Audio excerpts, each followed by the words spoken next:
بالله من الشيطان الرجيم بسم الله الرحمن الرحيم اليوم أكملت لكم دينكم وأتممت عليكم نعمتي ورضيت لكم الإسلام دينا صدق الله العظيم وصدق رسوله النبي الكريم ونحن على ذلك من الشاهدين والشاكرين الحمد لله رب العالمين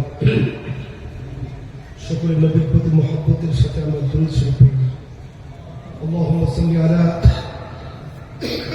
محمد وعلى آل محمد كما صليت على إبراهيم وعلى آل إبراهيم إنك حميد مجيد اللهم بارك على محمد وعلى آل محمد كما باركت على إبراهيم وعلى آل إبراهيم إنك حميد مجيد গতকাল ঐতিহ্যবাহী গির্জা ভোলার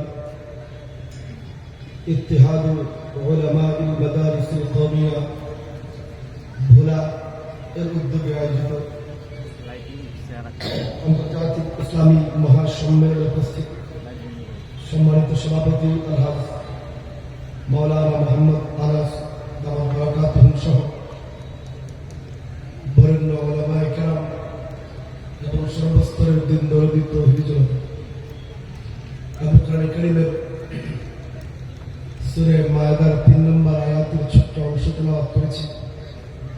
উক্ত অংশ বিশেষকে সামনে রেখে আবার জিম্মায় দায়িত্ব দেওয়া নির্দিষ্ট আলোচ্য বিষয়ের উপর সংক্ষিপ্ত কিছু মুযাকারা পেশ করার চেষ্টা করবো। আমার তৌফিকই লাগবে। আল্লাহ রাব্বুল আমিন আমাকে আল্লাহর কথা নবীর কথাগুলো আমলের নিয়তে সহিভাবে বলার তৌফিক দান করুন। সকলে বলি আমিন। আল্লাহ এবং নবীর কথাগুলো শুনে সকলকে মেনে নিয়ে আমল করার তৌফিক দান করুন বলি আমিন। আমি যে আয়াতের তেলাওয়াত করেছি এই আয়াতে আল্লাহ তাআলা ইরশাদ করেন আল ইয়াওমা আজকের দিন আল ইয়াওমা আজকের দিন আকমালতু লাকুম আমি আল্লাহ তোমাদের জন্য পূর্ণ করে দিলাম। আকমালতু লাকুম আমি আল্লাহ তোমাদের জন্য পূর্ণ করে দিলাম দীনাকুম তোমাদের দিনকে। তোমার খারাপ করি করুন আলহামদুলিল্লাহ। আপনাকে কেউ যদি বলে দৈনন্দিন জীবনে চলতে গিয়ে আপনার যত কিছু লাগবে আমি আপনাকে সব কিছু পরিপূর্ণ করে দিয়ে দিলাম, তো আপনি কি বলবেন? কেন? দুঃসংবাদ না সুসংবাদ? কি সংবাদ? জিন্দিগিতে যা লাগবে সব দিয়ে দিলাম। দুঃসংবাদ না সুসংবাদ? সুসংবাদ এর ক্ষেত্রে আলহামদুলিল্লাহ বলতে মানুষ এমন গোমরা মুখে কয়, তো মুচকি হাসি দিয়ে করেন আলহামদুলিল্লাহ।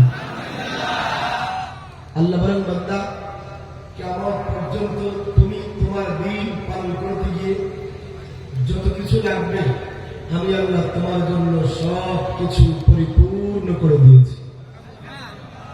আর মনে খারাপ করে আলহামদুলিল্লাহ। মুচকি হাসি দিয়ে বলেন আলহামদুলিল্লাহ। দিন পূর্ণ করে দেওয়ার এই সুসংবাদ আল্লাহ তাআলা আদম আলাইহিস সালামকে দেন। দিন পূর্ণ করে দেওয়ার সুসংবাদ আল্লাহ হযরত নূহ আলাইহিস সালামকেও দেন না। দিন পূর্ণ করে দেওয়ার সুসংবাদ আল্লাহ হযরত মূসা, হযরত ঈসা, হযরত আইয়ুব, হযরত জাকারিয়া, হযরত সুলাইমান, হযরত শীশ, হযরত শুআইব, হযরত লূত, হযরত ইউশা বিন নুন, হযরত ইব্রাহিম, হযরত ইসমাঈল, হযরত ইসহাক, হযরত ইয়াকুব, হযরত ইলিয়াস, হযরত ইদ্রিস, বাবা আদম থেকে ঈসা আলাইহিস সালাম পর্যন্ত 1,23,999 জন কমবেশ নবী তো আল্লাহ পাঠিয়েছেন, রাসূল তো আল্লাহ পাঠিয়েছেন, পয়গম্বর তো আল্লাহ পাঠিয়েছেন, কিন্তু কোন নবীকে আল্লাহ সুসংবাদ দেন নাই যে আমি তোমার মাধ্যমে আমি আল্লাহর দ্বীনকে পূর্ণাঙ্গ করেছি।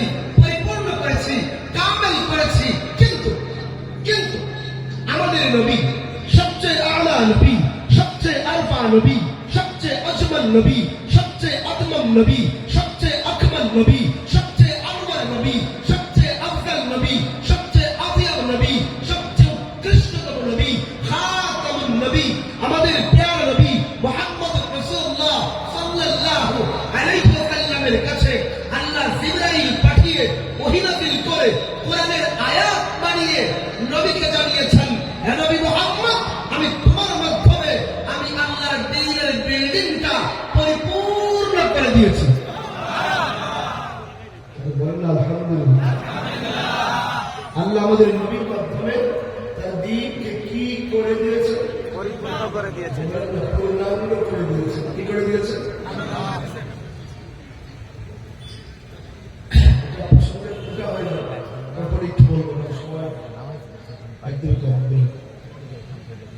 এরপরে আল্লাহ আমাদের নবীর মাধ্যমে তার দ্বীনকে পূর্ণাঙ্গ করেছেন। বলেন কি করেছেন?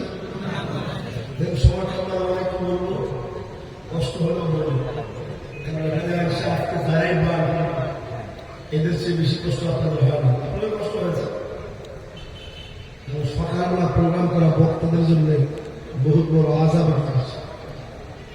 রাতে মাহফিল করে আবার সকালে প্রোগ্রাম বন্ধ হয়।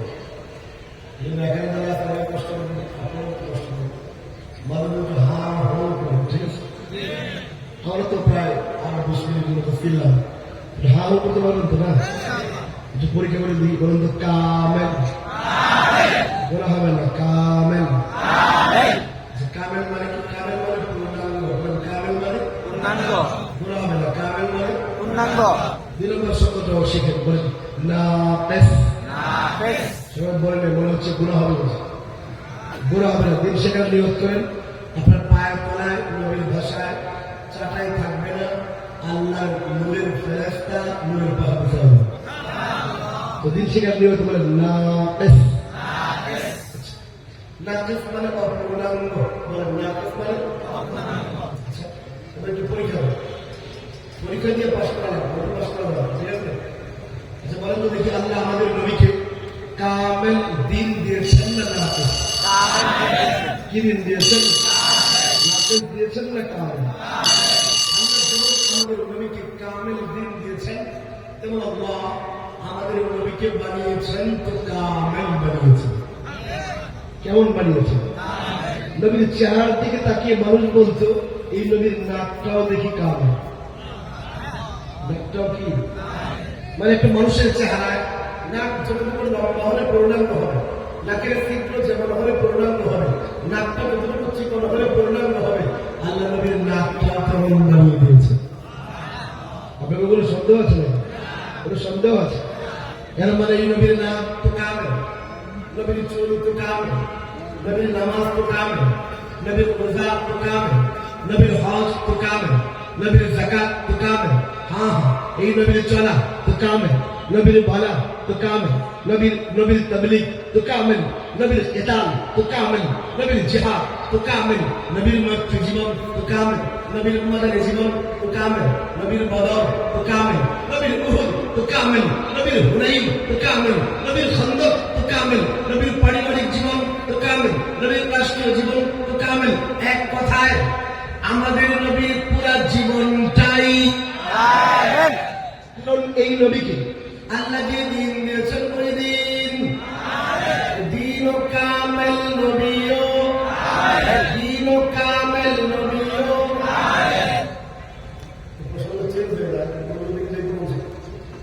দেখাই এটা একটা বোতল না?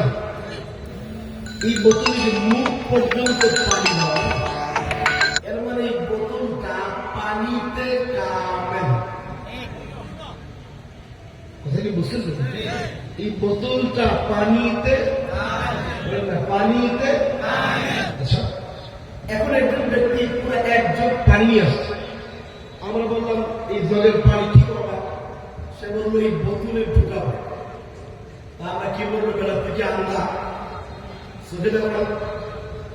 এই বোতলটা পানিতে কামেল, আর কোনো কিছু কামেল হয়ে গেলে সেখানে নতুন করে কোনো কিছু প্রবেশ করানো যায় না। ঠিক না? ঠিক না? তো পানিতে কামেল হয় না। এখন তুমি নতুন যোগ নিয়ে আসলে কেন? এই পানি তো এখানে ঢোকানো যাবে না। বুঝেন বুঝেন, দিন আরো মন খারাপ করে দিন, দিন নবীও কোনো কিছু কামেল হয়ে গেলে সেখানে নতুন করে কোনো কিছু প্রবেশ করানো যায় না। বুঝা গেল যেহেতু দিন কামেল, কেমন পর্যন্ত নতুন করে কোনো দিনের দরকার নেই। আছে দরকার? যেহেতু নবীও কামেল, নবীও কামেল, কোনো কিছু কামেল হয়ে গেলে নতুন কোনো কিছুর প্রয়োজন হয় না। বোঝা গেল কেমন পর্যন্ত নতুন কোন নবীও দরকার নেই। আছে দরকার? আছে দরকার? যেহেতু দিন কামেল, নবীও কামেল, কোনো কিছু কামেল হয়ে গেলে সেখানে নতুন করে কোনো কিছু প্রবেশ করানো যায় না। যে দিন কামেল, নতুন দিন আসবে না। নবীও কামেল, নতুন করে নবীর জন্ম হবে না। বুঝা গেল? বুঝা গেল? এরপরেও যারা নতুন দিনের দাবি করে, নতুন নবীর দাবি করে, এটা নতুন দিন নয়, নাম্বার ওয়ান শয়তানি দল। যে নবী দাবি করে সে নবী নয়, নাম্বার ওয়ান কাফের। এই প্রসঙ্গে যাব না, কিন্তু যে নবী দাবি করে কামেল দিনের নবী হবে না শয়তানি দিনের নবী? কখনো দিনের নবী হওয়ার সুযোগ? আচ্ছা, আমি পেছনে ফিরে যাই। দিন দিন, এই দিন কামেল হতে গিয়ে, এই দিন কামেল হতে গিয়ে নবীর রাস্তায় কাটা বিছানো হয়েছে। এই দিন কামেল হতে গিয়ে নবীর উপরে উটের নাড়ি ভুড়ি নিক্ষেপ করা হয়েছে। এই দিন কামেল হতে গিয়ে নবীর দুই দুই কন্যা উম্মে কুলসুম রুকাইয়া, উম্মে কুলসুম রুকাইয়া তালাক প্রাপ্ত হতে হয়েছে। এই দিন কামেল হতে গিয়ে উহুদের প্রান্তরে নবীকে দণ্ডান শহীদ করতে হয়েছে। এই দিন কামেল হতে গিয়ে তারপরে ময়দানে নবীকে রক্তাক্ত হতে হয়েছে। এই দিন কামেল হতে গিয়ে আমাদের নবীকে মক্কা ছেড়ে মদিনায় হিজরত করতে হয়েছে। এত কুরবানির বদৌলতে আমাদের নবীর মাধ্যমে আল্লাহ তার দিনকে কামেল করেছেন। একটা কথা, আচ্ছা দেখেন, আপনাদের এই দিক চলাফেরা করেন, ঢাকা থেকে কার্গো বুঝাই করে অনেকগুলো ট্রান্স, আপনি দেখলেন যে মালগুলো সব কামেল, মালগুলো সব কামেল সব কিন্তু বলা যাবে না। কামেল মানে পূর্ণাঙ্গ, যেগুলোর মধ্যে কোনো কমতি নাই, খারাপি নাই, দুর্বলতা। তো মালগুলো সব এক নম্বর কামেল। এখন এই কামেল মালগুলোকে রাস্তায় ফেলে রাখলে থাকবে না নষ্ট হয়ে যাবে? আরে ভাই বলেন না, থাকবে না নষ্ট হয়ে যাবে? এবার দুই নম্বর একটা কাজ করতে হবে। সেই কাজটা হলো এই কামেল মালগুলোকে একটা ভালো গোডাউনে মজুত করে রাখতে হবে। ভাই কি বুঝতে পারতেছি? ভালো একটা জায়গায় আশ্রয় দিয়ে রাখতে হবে। তো বুঝেন, নবীর মাধ্যমে দিন তো কামেল হয়েছে। এবার ওই দিনকে আশ্রয় দেওয়া দরকার, জায়গা দেওয়া দরকার। প্রশ্ন হলো, ওই কামেল দিনকে সর্বপ্রথম কারা আশ্রয় দিয়েছেন, কারা জায়গা দিয়েছেন? এই কামেল দিনকে সর্বপ্রথম সাহাবায়ে কেরাম জায়গা দিয়েছেন। কারা জায়গা দিয়েছেন? মক্কার মুশরিকরা এই কামেল দিনকে ঘাড় ধাক্কা দিয়ে বের করে দিতে চেয়েছে। আর খাব্বাব, হুবাইব সহ সাহাবায়ে কেরাম নিজের বুকটা উজাড় করে দিয়ে এই কামেল দিনকে সর্বপ্রথম আশ্রয় দিয়েছেন। বুঝতেছেন? আশ্রয় কারা দিয়েছেন? আমরা দিয়েছিলাম সাহাবায়ে কেরাম। সাহাবায়ে কেরামের উপরে জুলুমের স্টিম রুলার চালু হয়েছে, নির্যাতন চালানো হয়েছে, নিষ্পেষণ চালানো হয়েছে, কিন্তু এরপরে সাহাবীরা এই দিনকে আশ্রয় দিয়েছেন।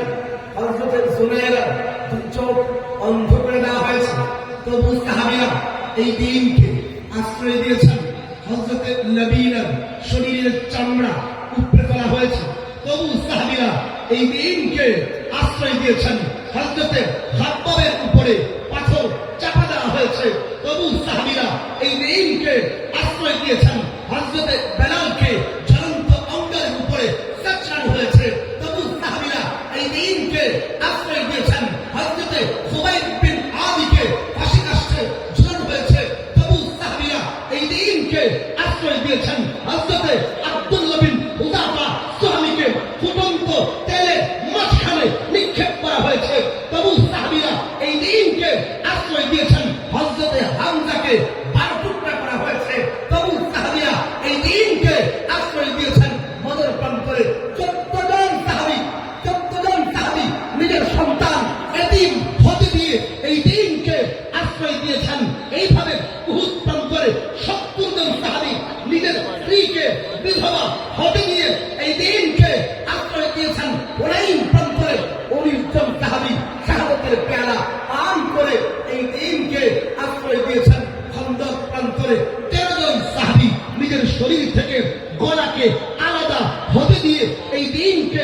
নিজের পরিবার ছেড়ে দিয়ে, নিজের সমাজ ছেড়ে দিয়ে, নিজের রাষ্ট্র ছেড়ে দিয়ে, নিজের বিদ্যা বৈভব, ঐশ্বর্য, ক্ষমতা, পদবী সবকিছু উৎসর্গ করে দিয়ে নবীর উপরে যে দিন কামেল হয়েছিল, সাহাবায়ে কেরাম ওই দিনকে সর্বপ্রথম আশ্রয় দিয়েছেন।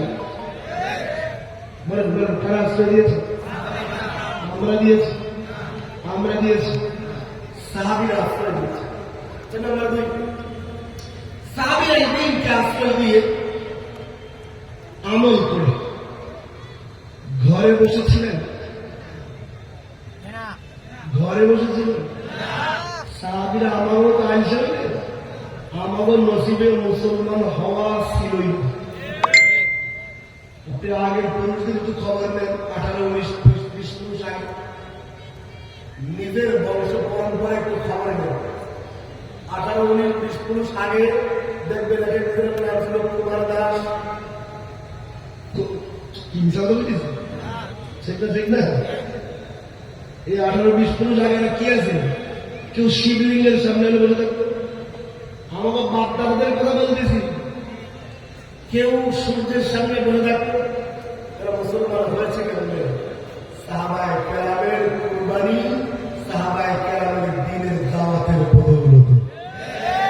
এটাকে বুঝতেছে? আমাদেরও তো আইনসা হইলে, তাহলে আমাদেরও মৃত্যুর পরে শ্মশান ঘাটে নিয়ে পড়াইতো, এই দেশে ইসলাম আসতো।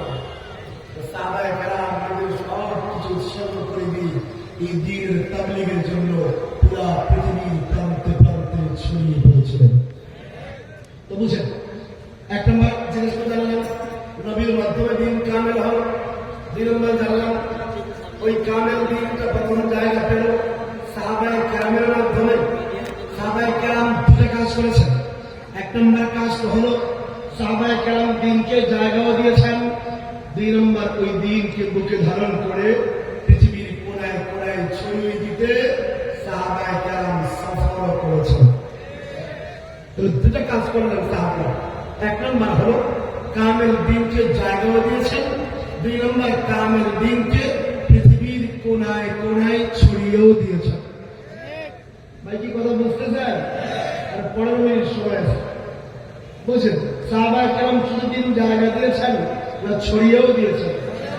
ছড়িয়েও এই দিনকে পৃথিবীর মানচিত্রের কোনায় কোনায় ছড়িয়ে দেওয়ার জন্য হযরত আবু বকর সিদ্দিকের জামানায় 1,500 সাহাবী শাহাদাতের পেয়ালা পান করেছেন।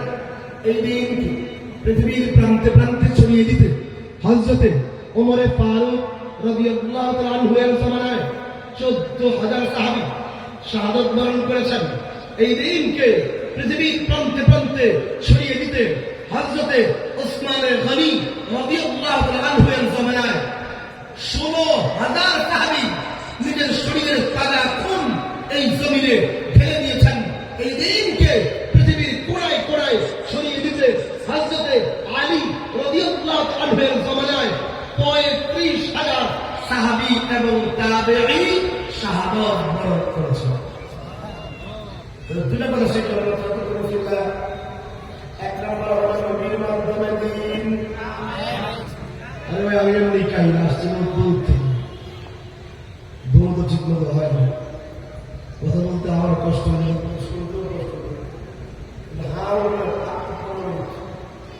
নবীর মাধ্যমে দিন আর সাহাবীদের মাধ্যমে ওই কামেল দিনটা জায়গা পেয়ে ছড়িয়ে পড়েছে। জায়গা পেয়ে আমি সবক নাম মুখস্থ করে যাবো, কষ্ট করে আসছে। সাহাবীদের মাধ্যমে দিন জায়গা পেয়ে, জায়গা পেয়ে যখন সাহাবী একজন সাহাবীর খবর এখন চীনের প্রাচীনের পাশে পাওয়া যায়।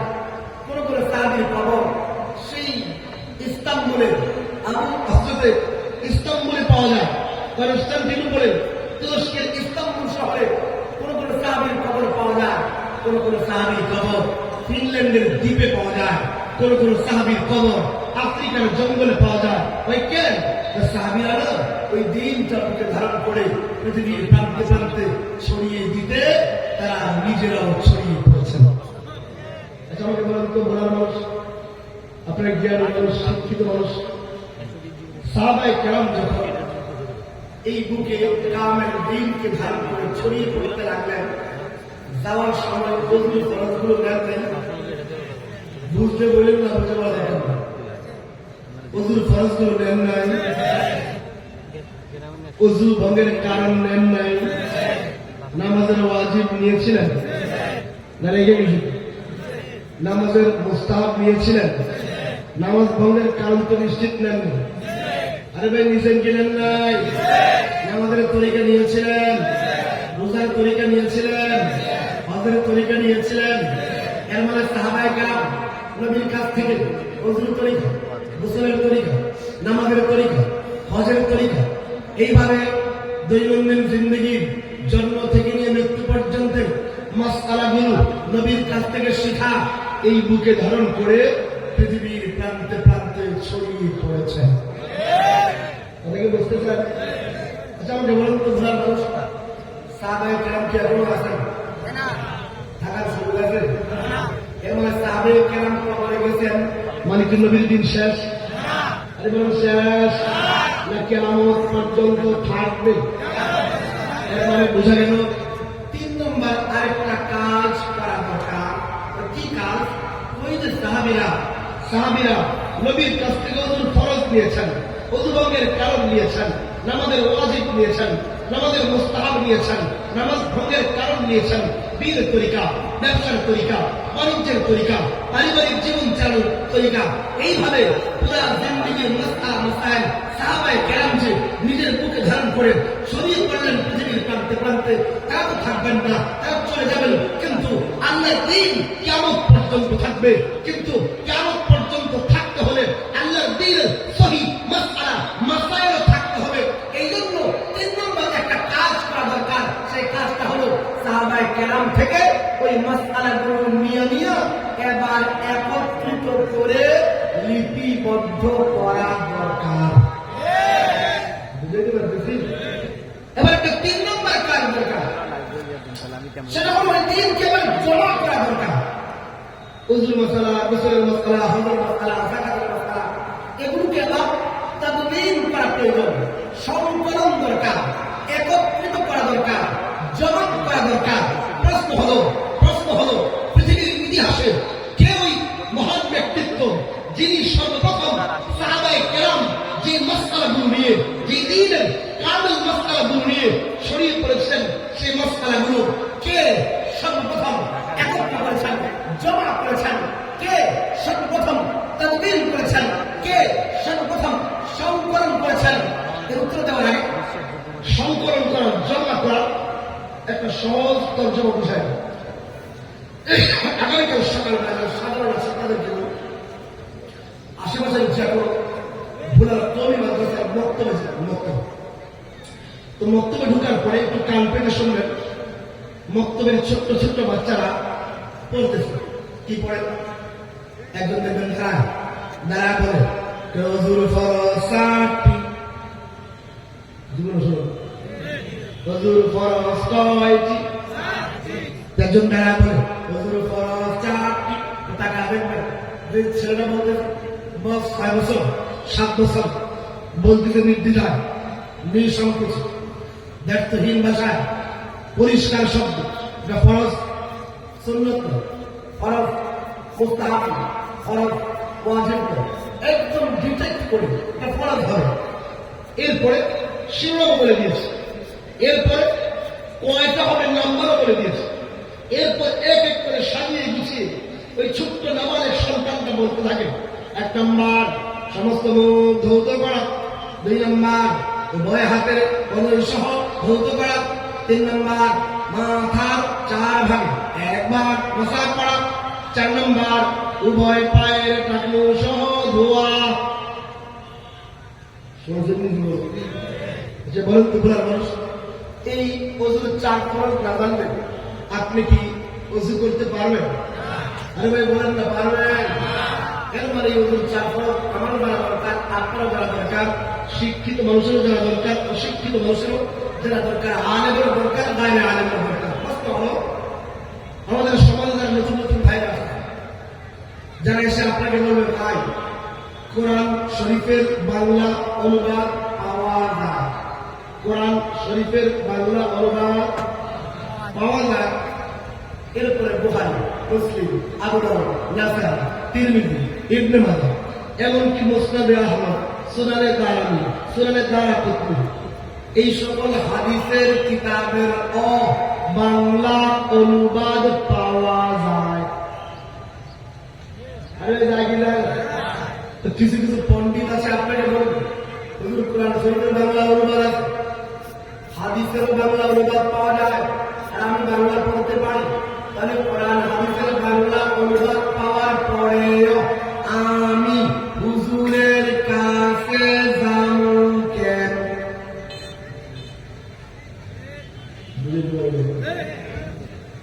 এরকম পণ্ডিত নাই তো মনে হয়, সব সুবিধা এরকম নাই।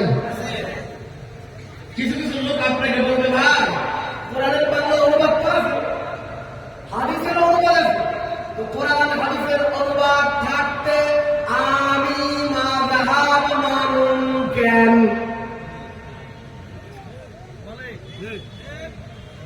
না না হ্যাঁ কোনটা এরকম লোক নাই। আরে ভাই আসি কি না শরীরের উপরে ক্লাস করে আমরা তো ভোয়া না দাও। তো এরকম লোক যারা আছে যারা বলে কোরআন হাদিসের অনুবাদ পাবে দরকার কি বলতে আপনার আলিম আমাদের কাছে আপনার দরকার আছে। ওই পণ্ডিত কেবলের বাগজান আমাদের মাদ্রাসার মক্তবের ছোট্ট বাচ্চা আমাকে পরিষ্কার শব্দ জানিয়েছে ওদের ফরজ কয়টা নাম্বার এখানে জানিয়ে দিয়েছে, শিরোনাম সহ জানিয়ে দিয়েছে।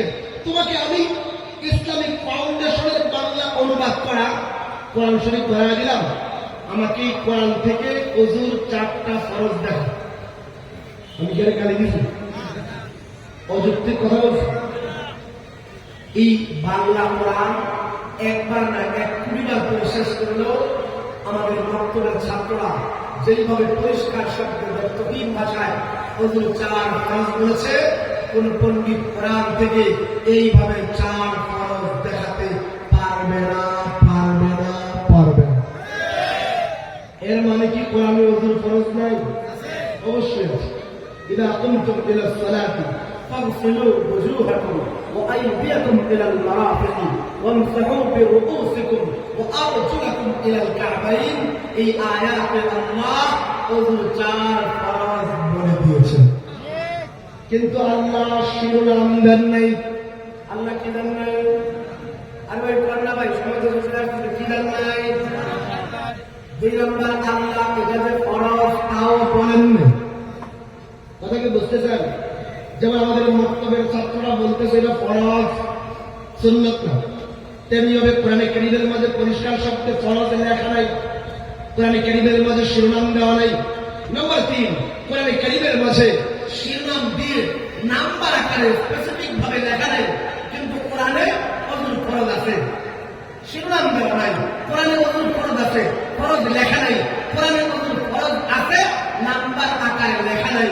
বলেন তো বোঝার মানুষ এই দেশে পৃথিবীর, শুধু এই দেশটা পুরা পৃথিবীর অধিকাংশ মানুষটি কোরআনে কারীমের এই আয়াতটা পড়া নিজে নিজে ওযুর 4 ফরজ বের করতে পারত? কথা কি বুঝতে চান? অধিকাংশ মানুষ তো কোরআন শুদ্ধ করে পড়তেই আর আস্তে পড়তেই যাদের চোখ না নড়বে আমি দাঁড় করায় সূরা কথা শুনবো। পৃথিবীর অধিকাংশ মানুষ কোরআনে কারীম শুদ্ধ করে পড়তেই পারে পারে পারে। যারা হাত নড়ায় না আমি হাত দিলে পাবো, আমি দেখতেছি হচ্ছে যারা জেনারেল শিক্ষিত আছে। এবার বলেন অধিকাংশ মানুষকে কোরআনে কারীম শুদ্ধ করে পড়তে পারে? আমার তো সময় নেই, গল্প বলবো। পছন্দিদা ওয়াকিয়া মুজিবুল মিল্লাত হাকিমুল উম্মত আশরাফ আলী থানভী রাহমাতুল্লাহ আলাইহি বলেছেন যে পাঞ্জাবের ঘাটতলা হচ্ছে, এই ঘাটতলা বলুন কিছু লোক আছে গায়ের উপরে পাহাড় দলিল দিলে ওদেরকে কাজ হয়।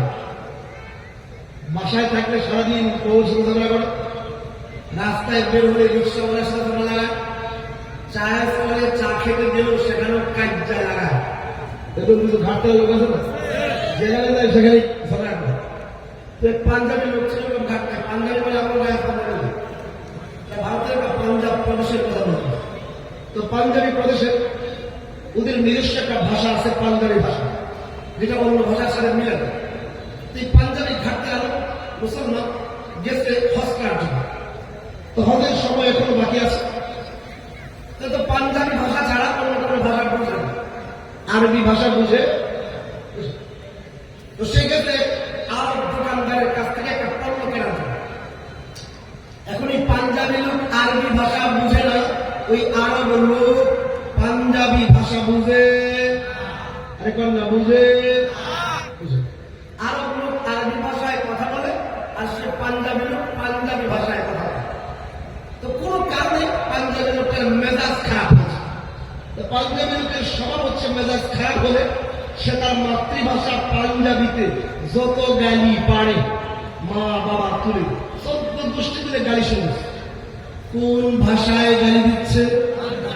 পাঞ্জাবি ভাষা। এই পাঞ্জাবি ভাষার গালি কি ওই আরব লোক বুঝে? বুঝে। কিন্তু দুর্ভাগ্যজনক ভাবে ওই আরব লোকটা ছিল পাঞ্জাবি লোকটার থেকেও ডাবল ঘাটা। আরবের সবাইকে বিশ্বাস, লম্বা লম্বা জুব্বা পরে দিকে বলে বসে সব বিশ্বাস, বহুত লম্বা জুব্বার নিচে হাফ প্যান্ট পরে বসে আছে কি নাই বলো? ওই দেশ তো আবু বকরের দেশ, আবু জাহেলের দেশ। ঠিক আছে, কিন্তু শয়তান নেই বলো। আরে আছে কি নেই?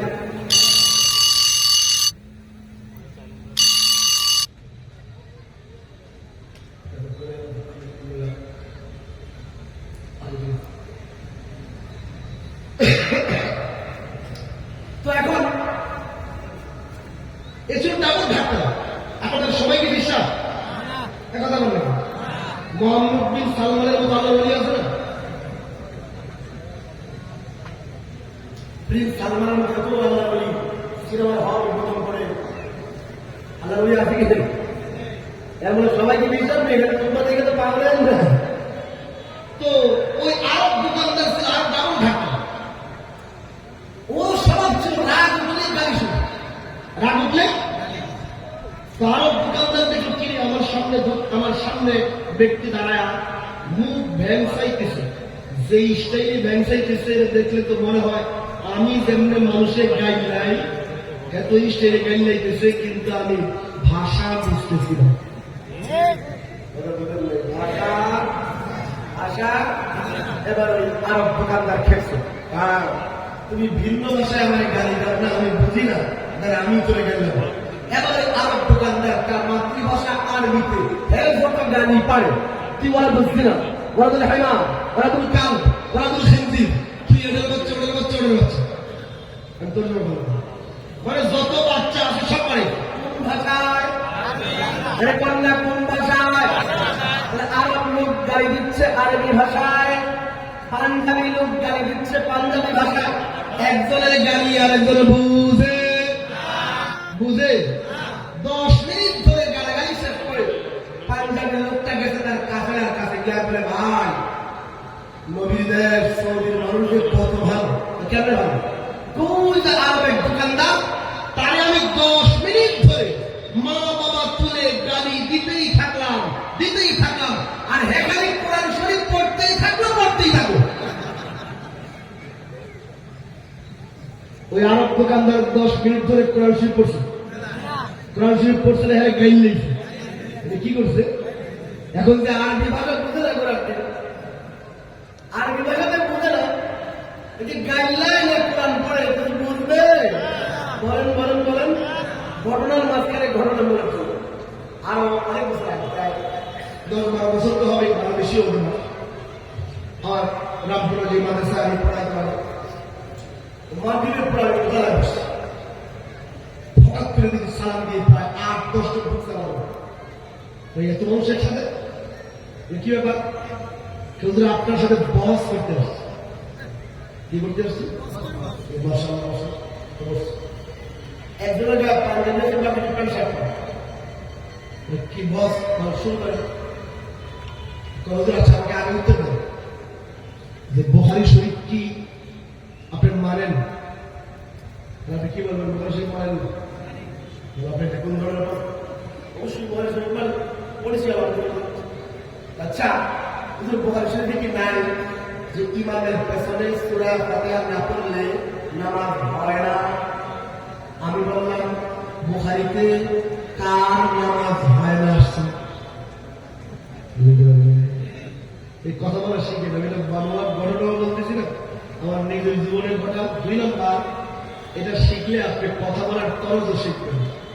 আমার প্রশ্ন করলো কি হুজুর বুখারী শরীফে কি সূরা ফাতিহা ইমামের পেছনে না পড়লে নামাজ হবে না, এই কথা আসে না? আমি বললাম কার নামাজ হবে না? এখন সে বলে মুসল্লির নামাজ হবে না। কার নামাজ হবে না? আমি বললাম তাহলে আপনার দাবি পরিপূর্ণ করেন, পুরা দাবি করেন। আপনার দাবি কি এটা যে ইমামের পেছনে মুক্তাদি সূরা ফাতিহা না পড়লে মুক্তাদির নামাজ হবে না?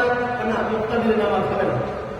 আচ্ছা, তাহলে ইমামের পেছনে মুক্তাদি সূরা ফাতিহা না পড়লে মুক্তাদির নামাজ হবে না, এই হাদিস বুখারীতে আছে।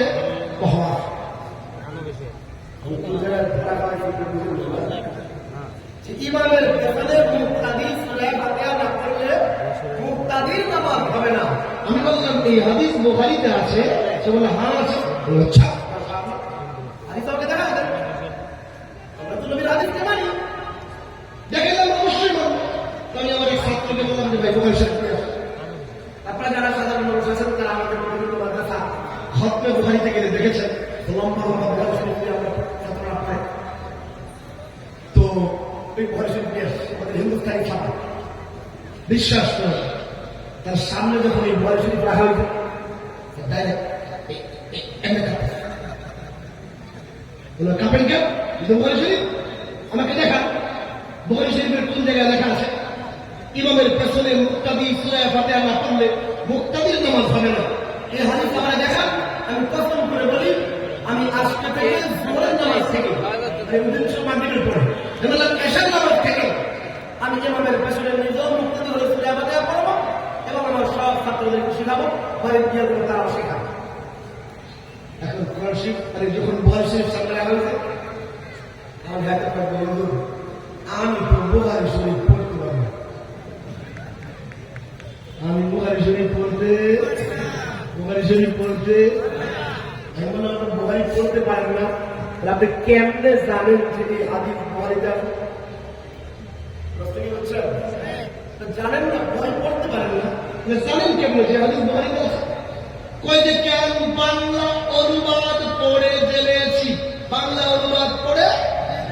আমি বললাম অনুবাদক যে হাদিসের আরবিটা সঠিক তর্জমা করেছে, আমি বললাম হতে পারে আরবি একটা তর্জমা করতে আরেকটা। এর মানে আপনি একই রূপ নিয়েছেন, এটাই হাদিস। এর মানে আপনি তো অনুবাদকের অন্ধ মুকাল্লিদ। অনুবাদক করেছে এটা নবীর হাদিস, আপনি নিজের চোখে দেখেও বুঝতে পারেন না আসলে নবীর হাদিস কিনা। অনুবাদকের উপরে অন্ধ তাকলিদ করে আপনিও বলে বেড়াচ্ছেন যে এটা নবীর হাদিস। এর মানে আমরা কতটুকু অন্ধ মুকাল্লিদ? লামাযহাবিরা হলো এর চেয়ে ডাবল অন্ধ মুকাল্লিদ। আমি যখন বললাম আপনি তো অনুবাদকের অন্ধ মুকাল্লিদ, অন্ধ মুকাল্লিদ না কেমনে? আমরা 4-5টা বাংলা অনুবাদ একসাথে রাখি। 4-5টা বাংলা অনুবাদ মানে বুঝছেন? যেমন ধরুন বুখারী শরীফ অনুবাদ আল্লামা আমিনুল হক রহমাতুল্লাহ আছে, বুখারী শরীফ অনুবাদ আমাদের ইসলামিক ফাউন্ডেশন থেকেও আছে।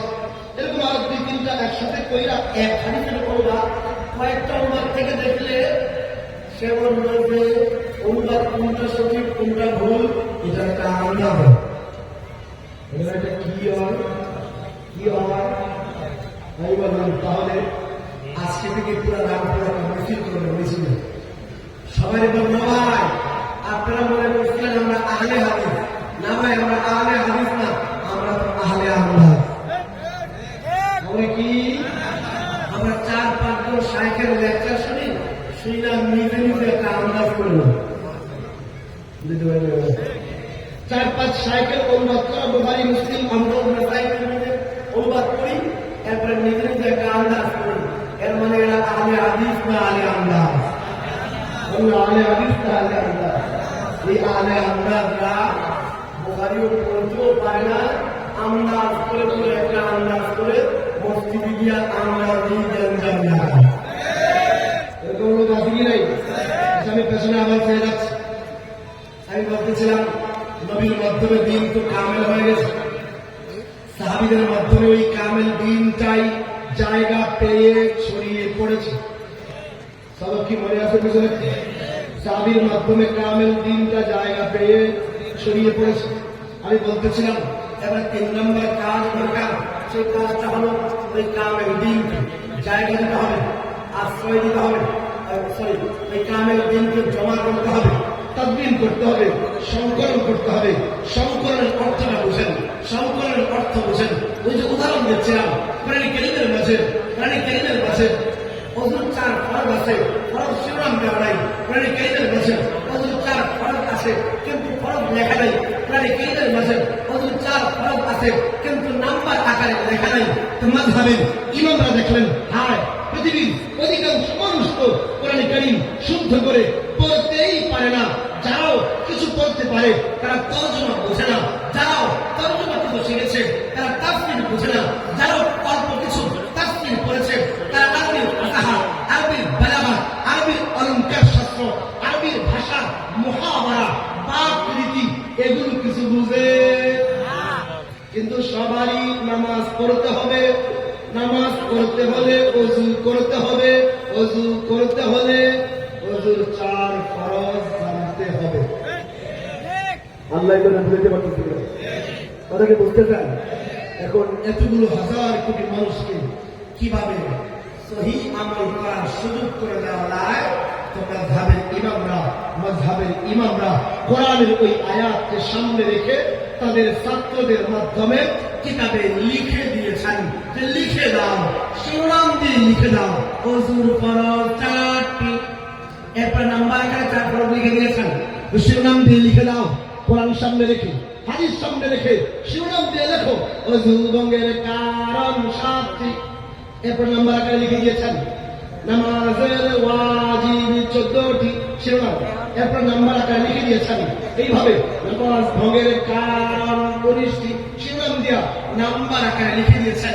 এইভাবে আমাদের জন্ম থেকে মৃত্যুর মাসআলা গুলোকে প্রথমে শিরোনাম এরপর নাম্বার দিয়ে দিয়া, প্রথমে শিরোনাম এরপর নাম্বার দিয়ে দিয়া দৈনন্দিন জীবনের মাসআলাগুলো মাযহাবের ইমামরা কোরআন হাদিস ঘেঁটে ঘেঁটে একত্রিত করে দিয়েছেন। আমার কথা কি বুঝছেন?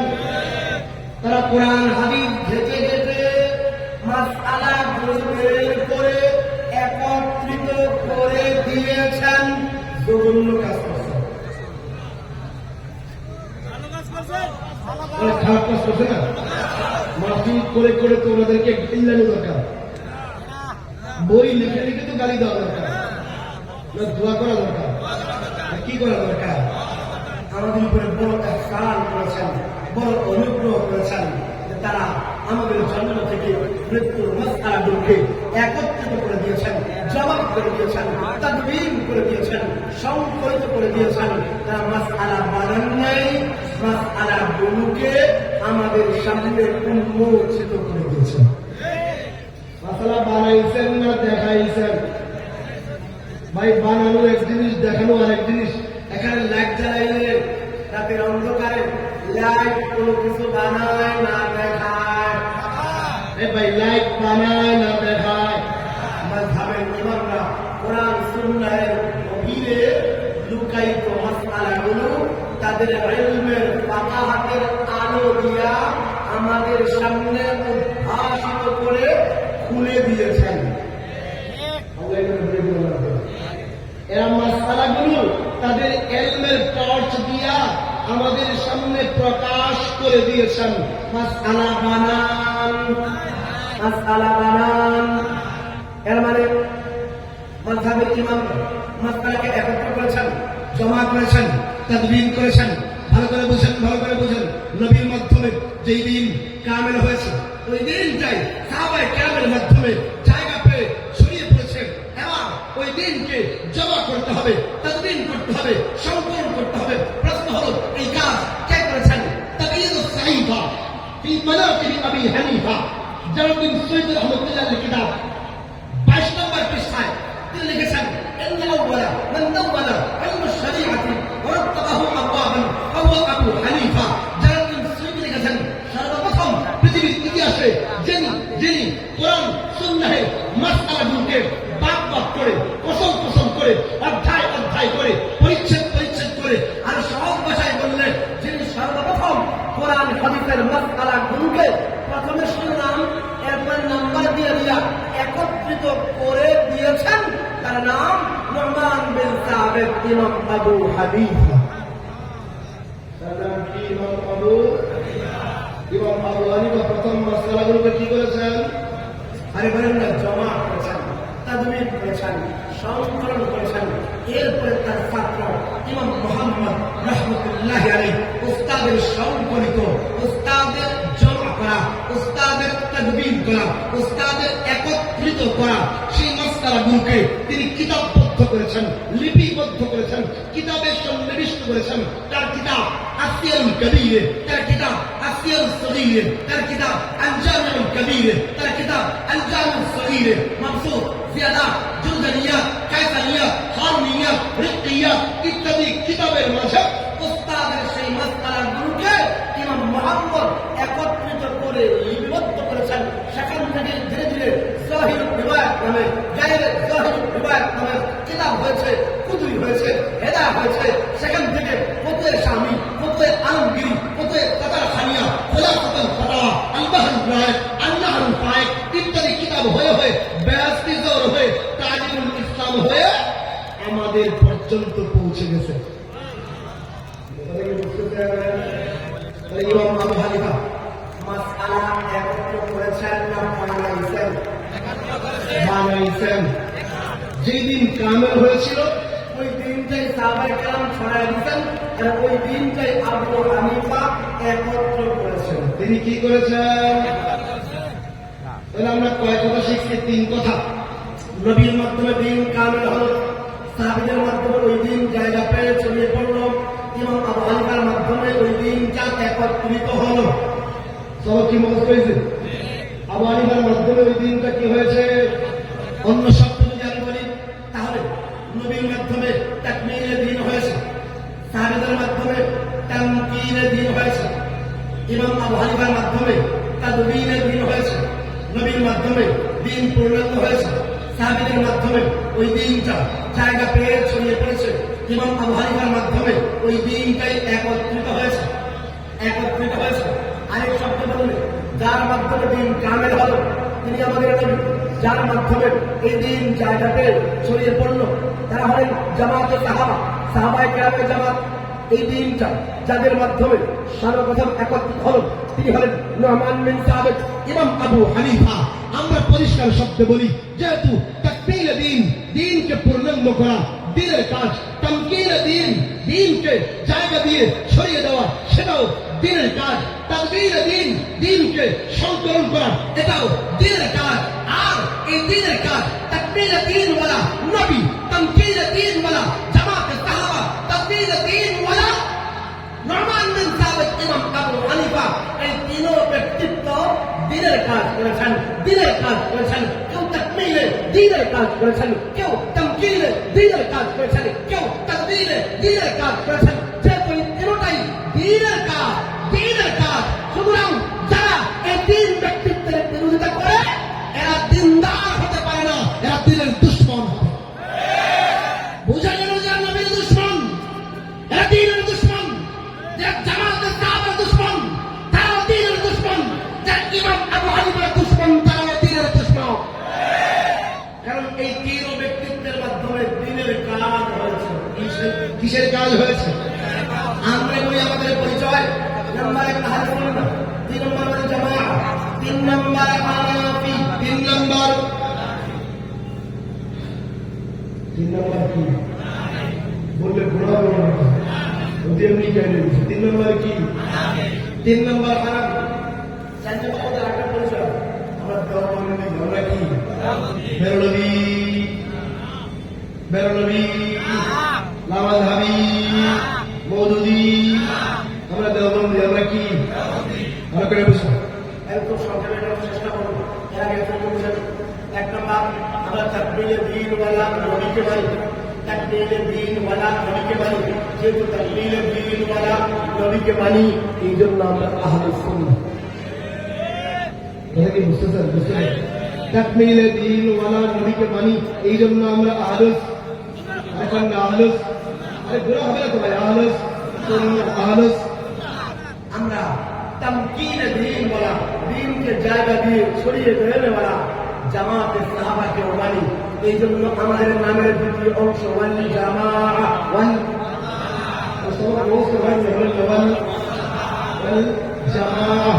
তাহলে তাকবীরে দ্বীনওয়ালা নবীকে মানি, আহলে সুন্নাহ। তামকিনে দ্বীনওয়ালা, দ্বীনকে জায়গা দিয়ে ছড়িয়ে দেওয়ালা জামাতে সাহাবাকে মানি, তো ওয়াল জামাআহ।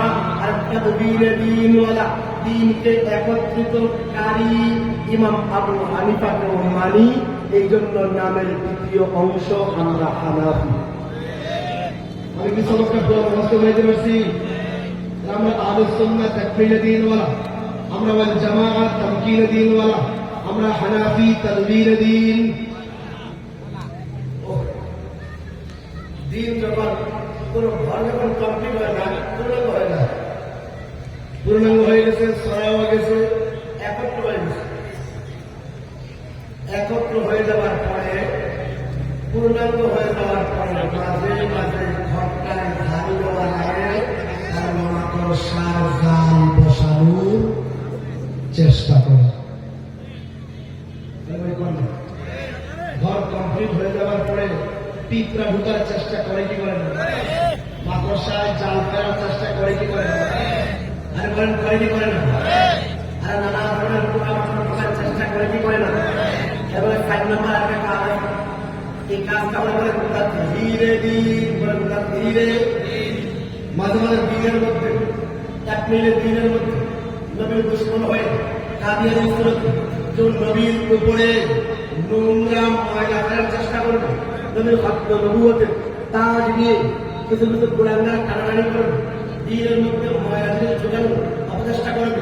কোনো গোলাঙ্গা এসে জামাতের সাহাবায়ে বিরুদ্ধে, সাহাবায়ে কেরামের চরিত্র নিয়ে, তাদের আখলাক নিয়ে কেউ টানাটানি শুরু করবে, ময়লা ফেরার চেষ্টা করবে, ইতিহাসের আস্থা করে মাথা ঢুকিয়ে ময়লা আবর্জনা বের করে করে সাহাবীদের চরিত্র নিয়ে কথা বলবে। আর কিছু পয়সা নরমাল দিন সাহাবাদের ইজ্জতের চাদর নিয়ে টানাটানি করবে, তার উপরে মিথ্যা অভিযোগ উত্থাপন করবে। এর মানে মাকড়সার স্রোতে, ময়লার স্রোতে, আবর্জনার স্রোতে তাকবীরের দ্বীনের উপরে কিছু ব্যক্তি আক্রমণ করবে, কিছু ব্যক্তি এসে তামকিনের দ্বীন মানা জামাতে সাহাবাদের বিরুদ্ধে আক্রমণ করবে। কেউ এসে তাকবীরের দ্বীন বলা ইমাম আবু হানিফার বিরুদ্ধে মিথ্যা অপবাদ দিয়ে দিয়ে আক্রমণ করবেন। এবার প্রয়োজন তাকবীরের দ্বীন, দ্বীনকে পরিশুদ্ধান করা, পরিষ্কার করা। তারপরে বুঝুন এই উপমহাদেশে ওলামায়ে দেওবন্দ তাকবীরের দ্বীনের সেই পরিদার দায়িত্ব পালন করেছেন।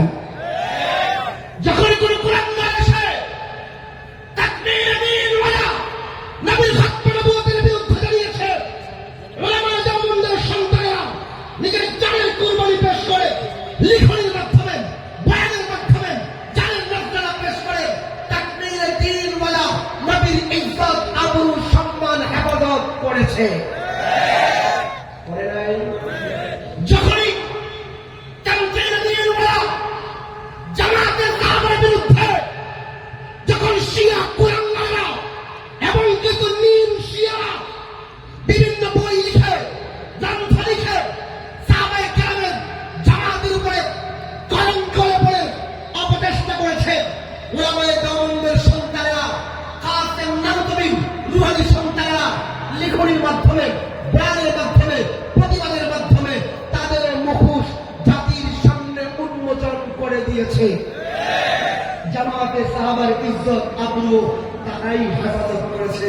যখন যখন যখন তাদবীরে দ্বীনওয়ালা নোমান বিন সাহাবের বিরুদ্ধে কিছু পণ্ডিত এসে জামানি টানাটানি শুরু করেছে, তাদের বিরুদ্ধে এখনো উলামায়ে দেওবন্দের সন্তানরা অতন্দ্র প্রহরী হয়ে তদবির দিনওয়ালা ইমাম আবু হানিফার আজমত রক্ষা করতে প্রস্তুত আছে। ভালো করে বুঝেন, তোমরা ভাই দেওয়ানি কি করেছে? তাকবীর দিনওয়ালা নবীর বিরুদ্ধে কেউ নোংরা কথা বললেন, মিথ্যা অপবাদ দিন, ময়লা করার চেষ্টা করলেন, দিনকে পরিশুদ্ধান করে, দুধকে দুধ, পানিকে পানি করে পরিশুদ্ধার করে দিয়েছেন। কারা?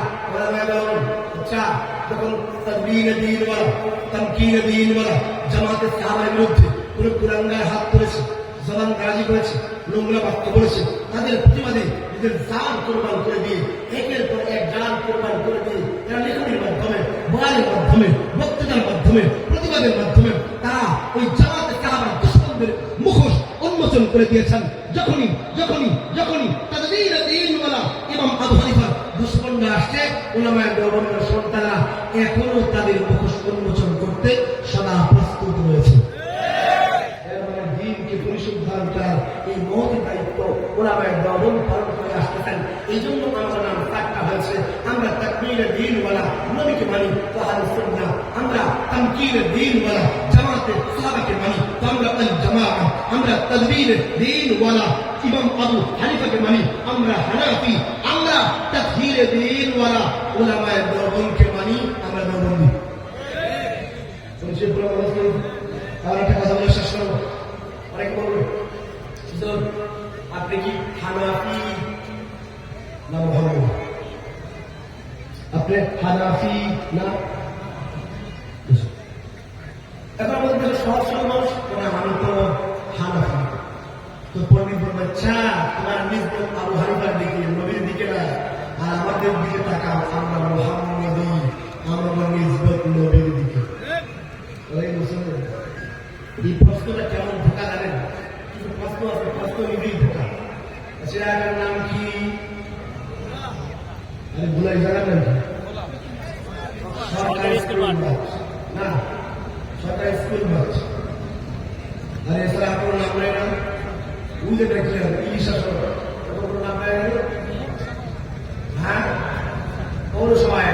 হ্যাঁ, এটার জায়গার নাম পৌরসভায়, থানার নাম ভোলা সদর, ঠিক না? ভোলা সদর, পৌরসভায় ভোলা সদর, বিভাগের নাম বরিশাল, দেশের নাম দেশের নাম। এখন এই পৌরসভা একে একজন থাকে, ওরা আপনি জিজ্ঞেস করেন, ভাই তুমি কি ভোলার পৌরসভা একের অধিবাসী না বাংলাদেশ? উত্তর দিল কি উত্তর দিব? আমি পৌরসভা একের অধিবাসী, বাংলাদেশি না তো? হ্যাঁ, ওই আহমদকে বলবো বলো প্রশ্ন হ্যাঁ প্রশ্ন হয়। কারণ যে ব্যক্তি পৌরসভা একের অধিবাসী সে অবশ্যই ভোলা সদরের অধিবাসী।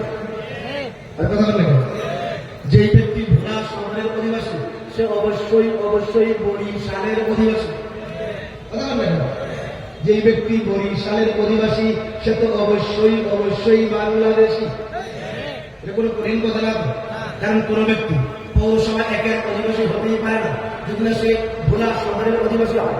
কোন ব্যক্তি ভোলা সদরের অধিবাসী হতেই পারে না যদি না সে বরিশাল এর অধিবাসী হয়। কোন ব্যক্তি বরিশালের অধিবাসী হতেই পারে না যদি না সে বাংলাদেশী হয়।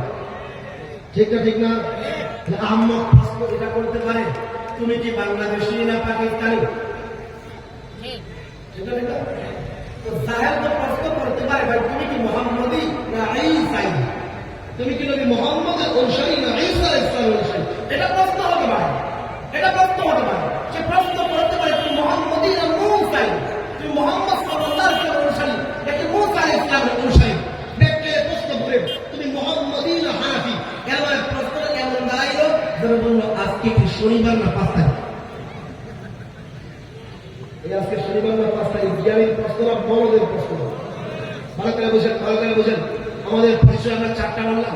আমরা বললাম আমরা আহলুস সুন্নাহ ওয়াল জামাআহ, হানাফি, দেওবন্দি। ভালো করে বুঝেন, যারা বলেন তুমি হানাফি না মুহাম্মদী, আমরা বললাম আহাম্মক, তোমার প্রশ্ন হয়নি। কারণ কোন ব্যক্তি দেওবন্দি হতে পারে না, দেওবন্দি হতে পারে না যদি না সে হানাফি হয়। কোন ব্যক্তি হানাফি হতেই পারে না যদি না সে ওয়াল জামাতের অনুসারী হয়। কোন ব্যক্তি ওয়াল জামাতের অনুসারী হতেই পারে না যদি ওই ব্যক্তি আহলে সুন্নাহ তথা মুহাম্মদী হয়। এর মানে যে ব্যক্তি বলবে আমি দেওবন্দি সে অবশ্যই হানাফি, যে ব্যক্তি বলবে আমি হানাফি সে অবশ্যই ওয়াল জামাতের অনুসারী, যে ব্যক্তি বলবে আমি ওয়াল জামাতের অনুসারী ওই ব্যক্তি অবশ্যই অবশ্যই আহলে সুন্নাহ তথা মুহাম্মদী। আমার কথা কি পুরো বুঝতে পারছেন? তো পুরো ব্যক্তি মুহাম্মদী না হয়ে হানাফি হতে পারে, হানাফি হতে পারে। আর একটা প্রশ্ন করে দিয়ে শেষ করে দিচ্ছি। বিরক্ত হয়ে গেল পরে বেশি বিরক্ত হবে কাহিনী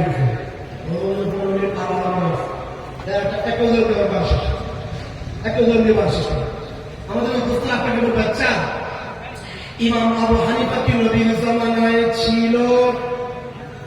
আপনি কি বলবেন? ছিল কি ছিল না? আমরা বলবো ছিল না। যখন আমরা বলবো ছিল না, দেখবেন দোস্তরা খুব খুশি হবে, খুশি হয়ে 2 নম্বর প্রশ্ন বলে, আচ্ছা ইমাম আবু হানিফা তো নবীর জামানায় ছিল না, তো বলতো হানাফি মাযহাব কি নবীর জামানায় ছিল? আপনি কি বলবেন, ছিল না ছিল না? আরে ছিল। তা আমরা যখন বলবো ছিল না, দেখবেন ওই দোস্ত আর খুশি হবে, খুশি বলে এবার বলবে, আচ্ছা ইমাম আবু হানিফা নবীর জামানায় ছিল না, আর হানাফি মাযহাব নামে কোন মাযহাব নবীর জামানায় ছিল। এবার এই পণ্ডিত হেসে বলল, তাহলে বোঝা গেল হানাফি মাযহাব সহ মাযহাব হলো 4th শতাব্দীর নতুন বেদাত। 4th শতাব্দীর নতুন সবাই বেলা দিয়ে সমাজে কিছু ঘাটতারা লোক আছে, ঘাটতারা লোকদের সুন্দর উত্তর দিতে হয় না, এদেরকে ঘাটটা তেরা করে তেরা উত্তর দিতে হয়, কি উত্তর দিতে হয়? আজকে একটা তেরা উত্তর শিখে গেছে। এরকম তেরা লোকগুলো আছে, এদেরকে জিজ্ঞেস করে, আচ্ছা আমাকে একটা প্রশ্ন উত্তর দাও। আচ্ছা আমাকে বলো তো, ইমাম বুখারী কি নবীর জামানায় ছিল? দোস্ত কি বলবে, হ্যাঁ না? আমি তো দোস্ত বলতে মুসলিম কাজে বলেছি। এই দোস্ত বাচ্চা বলছেন যারা মসজিদ গিয়ে আমরা 2 পাঁচ দাঁড়ায়, বুকের উপরে হাত মারে, চিল্লায় আমিন বলে, পেশাব করে ঢিলা দেয় না, আর রমজান আসলে 8 টাকা তারাবি করে মসজিদ থেকে ভাগে। চিনছেন দোস্ত করে? তুই দোস্ত করে আপনি জিজ্ঞেস করেছে, আমাকে বলো তো ইমাম বুখারী কি নবীর জামানায় ছিল? দোস্ত কি বলবে, হ্যাঁ না? যখন বলবেন না, তো আপনিও একটু মুসকি হাসবেন। এবার 2 নম্বর প্রশ্ন করবেন, আচ্ছা আমাকে বলো তো বুখারী শরীফ নামে কোন হাদিসের কিতাব কি নবীর জামানায় ছিল? দোস্ত কি বলবে, হ্যাঁ না? যখন বলবেন না, তো আপনি আরেকটু খুশি হবেন। আপনাকে খুশি হতে দেখে আল্লাহ যদি তার মাথায় ঘিলু রাখেন গোবর ছাড়া, কি লাগে ঘিলু থাকে গোবর ছাড়া, তাহলে সে আপনাকে বলবে, ভাই ইমাম বুখারী নবীর জামানায় ছিল না, কথা সত্য। বুখারী শরীফ নামে কোন হাদিসের কিতাব নবীর জামানায় ছিল না, তাও সত্য। কিন্তু ইমাম বুখারী শরীফের প্রথম পৃষ্ঠা থেকে শেষ পৃষ্ঠা পর্যন্ত যতগুলো হাদিস বুখারী শরীফে আনছেন, এই প্রত্যেকটা হাদিস অবশ্যই নবীর জামানায় ছিল।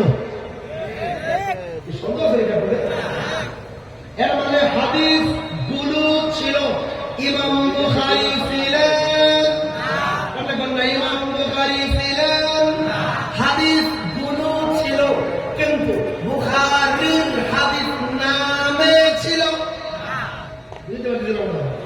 হাদিস গুলো ছিল আবু দাউদের হাদিস নামে, তিরমিজির হাদিস নামে ছিল। এর মানে আবু দাউদের নামে, ইবনে মাজার নামে, বুখারীর নামে হাদিস ছিল না। বইলা কি ওই হাদিস তো আসলেও নবীর জামানায় ছিল না? ছিল কি ছিল না? যখন বলবে, আরে ভাই ইমাম বুখারী তো ছিলেন না নবীর জামানায়, বুখারীর হাদিস নামেও হাদিস ছিল না, কিন্তু হাদিসগুলো অবশ্যই ছিল। আপনিও বুখারী নবীর জামানায় ছিলেন না, এমনি ভাবে বুখারী শরীফ নামের, আবু দাউদ শরীফ নামের, তিরমিজি শরীফ নামের, মুসলিম শরীফ নামের কোন হাদিসের কিতাব নবীর জামানায় ছিল না। কথা সত্য, কিন্তু কিন্তু এই সকল হাদিস গ্রন্থের প্রত্যেকটা হাদিস নবীর জামানায় ছিল। ঠিক তেমনি ইমাম আবু হানিফা নবীর জামানায় ছিলেন না, ইমাম শাফিঈ নবীর জামানায় ছিলেন না, ইমাম আহমদ বিন হাম্বল নবীর জামানায় ছিলেন না, ইমাম মালিক নবীর জামানায় ছিলেন না। কথা সত্য, হানাফি মাযহাব নামে, শাফিঈ মাযহাব নামে, মালিকি মাযহাব নামে, হাম্বলি মাযহাব নামে কোন মাযহাব নবীর জামানায় ছিল না, তাও সত্য। কিন্তু কিন্তু মাযহাবের ইমামরা কোরআনের ভিতর থেকে, হাদিসের অন্দর থেকে ওযুর যে ফরজ বের করেছেন, ওযু ভঙ্গের যে কারণ বের করেছেন, নামাজের যে ওয়াজিব বের করেছেন, এই মাসআলাগুলো অবশ্যই অবশ্যই কোরআন হাদিসের ভিতরে নবীর জামানা থেকেই ছিল। সন্দেহ আছে নাকি? সাহাবীরা নামাজ পড়েন নাই, ওযু করেন নাই, এর মানে ওযুর ফরজ ছিল কি ছিল না? এর মানে মাসআলা গুলো ছিল। ইমাম আবু হানিফা ছিলেন, মাসআলা গুলো ছিল। ইমাম আবু হানিফা ছিলেন, যেমন হাদিস গুলো ছিল। ইমাম বুখারী ছিলেন, মাসআলা গুলো ছিল। কিন্তু হানাফি মাযহাবের মাসআলা নামে ছিল, যেমন হাদিস গুলো ছিল বুখারীর হাদিস নামে ছিল। ও ভাই, আমি কি সবক বুঝাইতে পারছি? আর একটু সহজ করে দেই। ওই পণ্ডিতদেরকে একটা প্রশ্ন করলে আরো সহজ হবে বোঝানো। যদি জিজ্ঞেস করেন, ভাই ওই যে একটা মশালা একটু আগে বলছিলাম, ইমামের পেছনে মুক্তাদির সূরা ফাতিহা না পড়লে মুক্তাদির নামাজ হয় না, এই হাদিস কোথায় আছে? দোস্তরা খুশি খুশি মনে বলবে, এটা তো বুখারীর হাদিস। কোন জায়গার হাদিস? আমার শেষ কোন জায়গার হাদিস? দোস্তরা বলবে এটা বুখারীর হাদিস। আপনি বলবেন, আচ্ছা তাহলে তুমি বুখারীর হাদিস মানো, নবীর হাদিস মানো। বুখারীর হাদিস মানে নবীর হাদিস। ওই পণ্ডিত বলবে, কে কইছে? কে কইছে? আমি নবীর হাদিস মানি না, বুখারীর হাদিস মানি। আমরা বললাম, তাহলে তুমি বুখারীর হাদিস বলছো কেন? পণ্ডিত বলবে, ভাই হাদিস তো নবীর, কিন্তু একত্র করেছেন ইমাম বুখারী। হাদিস নবীর, কিন্তু একত্র করেছেন। আরে একত্র ইমাম বুখারী করেছেন, যেহেতু ইমাম বুখারী একত্র করেছেন, এই জন্য ওই একত্রকারীর দিকে আমরা সম্বন্ধ করে নিসবত করে বলি এটা বুখারীর হাদিস, এটা মুসলিমের হাদিস, এটা আবু দাউদের হাদিস। আসলে হাদিস তো বুখারীর নয়, মুসলিমের নয়, আবু দাউদের নয়, হাদিস তো নবী। বলেন না হাদিস কার? বুখারী বলে কেন? তিনি একত্র করেছেন, তিনি জমা করেছেন, তিনি তাকদীম করেছেন, তিনি সংকলন করেছেন। এই জন্য সংকলনের দিকে নিসবত করে বুখারী বলি, আবু দাউদের বলি, নাসাঈর বলি। আসলে বুখারী, আবু দাউদ, নাসাঈর হাদিস নয়, হাদিস তো নবীর। হাদিস কার? আপনারা যখন মুক্তালাম করে বলবেন, যেমনি ভাবে হাদিস নবীর হওয়ার পরেও একত্র ইমাম বুখারী করার কারণে একত্রকারীর দিকে সম্বন্ধ করে বলি এটা বুখারীর হাদিস, তেমনি মাসআলা তো কোরআনের, মাসআলা তো হাদিসের, একত্র করেছেন ইমাম আবু হানিফা, একত্র করেছেন ইমাম শাফিঈ, ইমাম আহমদ বিন হাম্বল। আমরা ওই একত্রকারীর দিকে সম্বন্ধ করে বলি এটা হানাফি মাযহাবের মাসআলা, আবু দাউদের মাসআলা, এটা হানাফি মাযহাবের মাসআলা, শাফিঈ মাযহাবের মাসআলা। আসলে মাসআলা হানাফি মাযহাবের নয়, মাসআলা কোরআন এবং হাদিসের। মাযহাব কি বুঝে আসছে? আল্লাহ তাআলা আমাদের এই সকল ফাসাদ থেকে এবং এই সকল বাতিল থেকে